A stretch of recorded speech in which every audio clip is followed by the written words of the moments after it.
Hello বন্ধুরা, good morning. কেমন আছো সবাই? আশা করছি তোমরা সবাই খুব ভালো আছো আর আমিও ভীষণ ভালো আছি। তো দেখতেই পাচ্ছ মন্দিরের সামনে ধূপ মোমবাতি জ্বালাচ্ছি। হ্যাঁ, আজকে সকালবেলা ঘুম থেকে উঠেই স্নান করে চলে গেছিলাম বজরংবলী মন্দিরে পুজো দিতে। প্রতিদিন যেমন মর্নিং ওয়ার্কে বেরোই সেরকমই বেরিয়েছিলাম, কিন্তু আজকে স্নান করে পুজো দেওয়ার উদ্দেশ্যে বেরিয়েছিলাম। আমরা 4 জন মিলে মন্দিরে চলে গেলাম। তো দেখতেই পাচ্ছ ধূপ মোমবাতি দেখাচ্ছি হনুমানজিকে। তো আজকে হচ্ছে হনুমান জয়ন্তী, তাই ভাবলাম হনুমান জয়ন্তী আর মানে আজকে হনুমানজির জন্মদিন, তার জন্য মন্দিরে একটু পুজো দিতে চলে গেছিলাম। তো বন্ধুরা, তোমাদের কাছে ভিডিওটা কেমন লাগলো আমাকে কিন্তু অবশ্যই কমেন্টে জানাতে ভুলো না। আর তোমরা কে কে হনুমানজিকে খুব ভালোবাসো সেটাও কিন্তু আমাকে কমেন্টে জানিও, ঠিক আছে? তোমাদের দিনটি অনেক অনেক ভালো কাটুক। সবাই ভালো থেকো, সুস্থ থেকো।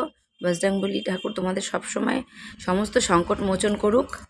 তো তারপর দেখো এখানে ধূপ মোমবাতি জ্বালাচ্ছিলাম যে বারবার নিভে যাচ্ছিল, যেহেতু ওখানে ভীষণ হাওয়া দিচ্ছিল তার জন্য। যাই হোক, তারপর অবশেষে ভালো করে ধরিয়ে নিয়ে ওই তুলসী মঞ্চের সামনে যেখানে সবাই ধূপ মোমবাতি দেয় সেখানে জ্বালিয়ে দিলাম। তো তারপর দেখো এখানে বজরংবলী মন্দিরে হনুমানটা এসে কি সুন্দর বসেছিল, কতক্ষণ দিয়ে হনুমানজির দিকে তাকিয়েই রয়েছে। ভীষণ ভালো লাগছিল, তাই ভাবলাম একটু ভিডিও ক্লিপ তুলে নিই, তাই তোমাদের সাথে শেয়ার করলাম। তো ভিডিওটা ভালো লাগলে অবশ্যই লাইক কমেন্ট শেয়ার করে পাশে থেকো।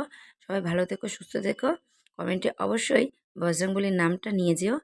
তো চলো, এই ভিডিওটা এই পর্যন্তই। ভালো লাগলে অবশ্যই লাইক কমেন্ট শেয়ার করে দিও। জয় শ্রীরাম, জয় বজরংবলী, জয় হনুমানজি। চলো, টাটা।